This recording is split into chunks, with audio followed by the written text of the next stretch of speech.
Hello! It's January 10.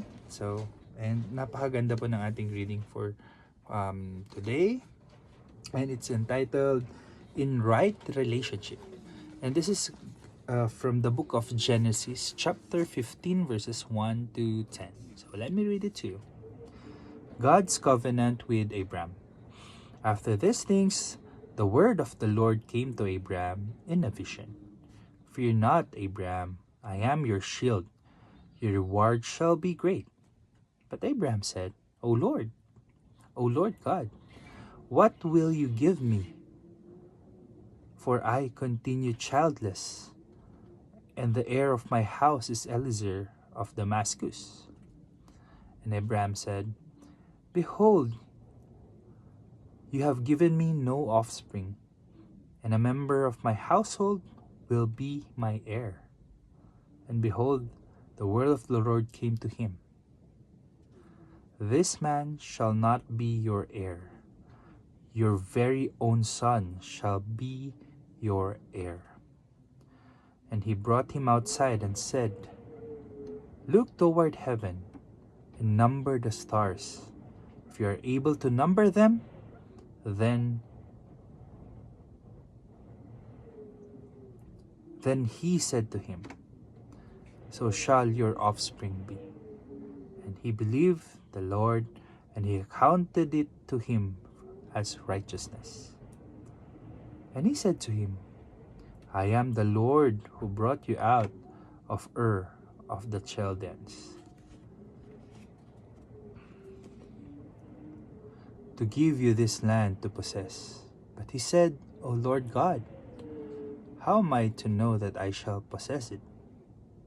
He said to him, Bring me a heifer 3 years old, a female goat 3 years old, and a ram 3 years old, a turtle dove, and a young pigeon. And he brought him all this, cut them in half, and laid each half over each other. But he did not cut the birds in half. Amen. Let me just read the explanation here in the book. Kasi napakaganda nung pag-explain niya dito. So it says, how can a human find God's favor? Many people think they can do it by behaving well, staying out of trouble, and keeping the 10 Commandments. Other people rely on church work and think that arranging flowers, handing out hymn books, taking offerings, or teaching Sunday school will earn them points with God. Some people see charity and compassion towards the underprivileged as the ultimate service to God. Abraham, after doubting that God would keep his promises, had to fight his way back to where he had complete trust and faith in God's authority again. God favored Abraham not because of any good deeds he had done, not because of any religious convictions he might have had, but because he came to the place where he once again put his full trust and faith in God.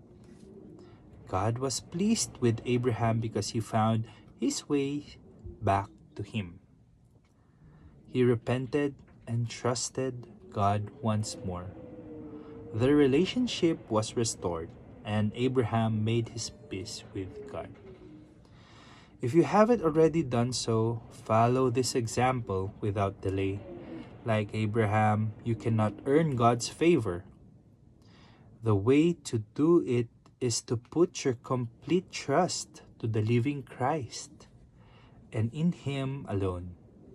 No matter how much you have struggled, how often you have failed, how many good deeds you have done or failed to do, however far you have strayed from God, He is steadfast in His longing for you to trust Him. When you do, He will bless you. So let us pray. Lord Jesus, Redeemer, I lay down all my defenses and accept your authority over my life and over all things. Amen. Ganda ng text natin ngayon. Dito ina-explain niya na si Abraham walang tiwala kay God noon. Parang nagda-doubt siya with God's promises. But as you can see, ilang taon si Abraham and yung asawa niyang si Sarah, they did have a son. Even ganun na siya ka-old. So, pag sinabi ni God, talagang you should not doubt it. If it's God's will, it's really God's will. Wala kang magagawa. And the only thing that we need to do to gain this relationship with God is to surrender our life to the living Christ. I am very happy that a year ago, we decided to surrender our life to the living Christ. And a lot of things change. Madaming naging sacrifices, of course, na nangyari. But it's really worth it. I learned that good works is not the a way to Christ, but the way to Christ is having a good relationship with Him. Number 1 is, of course, praying, and number 2 is lifting everything to Him. It's easy to lift everything to Him. Sa una, actually, mahirap pala. Nung una, mahirap kasi, paano ba? Paano ka magtitiwala sa isang tao na hindi mo nakikita? Sa isang God na hindi mo nakikita. So that where faith goes. So every day we need to pray na dapat palaging palakasin at palaging mag-increase ang ating faith in Christ. The first thing I did was to leave all my worries, all my anxieties, all my depressions to God.